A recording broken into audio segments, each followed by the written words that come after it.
kanke hoggam na deeman sabbataa qarmaa gume baay'atan shamarran kanke hoggam na deeman sabbataa qarmaa gume baay'atan jireenya keetiin isaanis boonan wayduun gammachuu jiru tellee shaggooyyeen aadaa saba keenya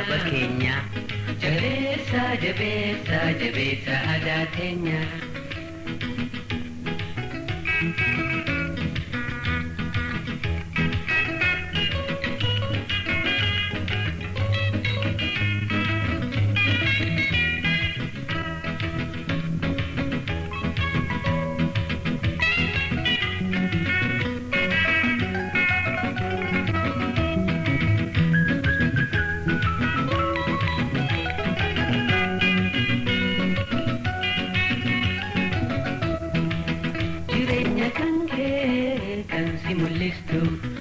Addunyaa irratti sittiin beekamtu jireenya kanke kan si mul'istu addunyaa irratti sittiin beekamtu aadaa jabeessi bikkuma deemtu waydu gammachuu jiru teenya illee shaggooyyeen aadaa saba keenya jabeessa aadaa teenya.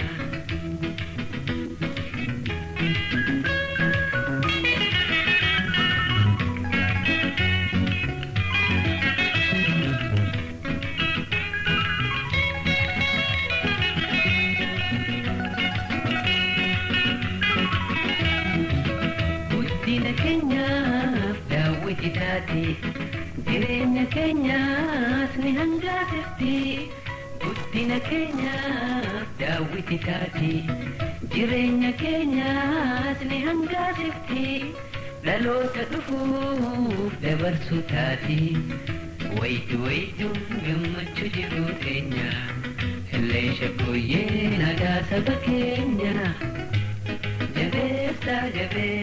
Jabeessa aadaa teenya.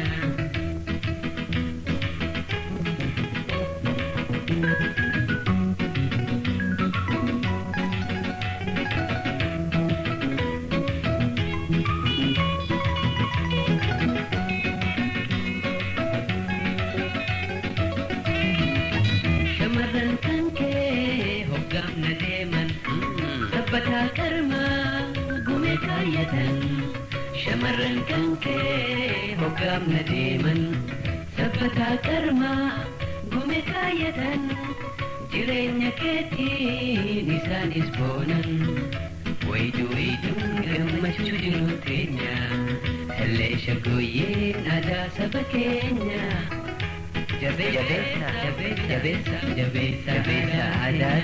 Jiburi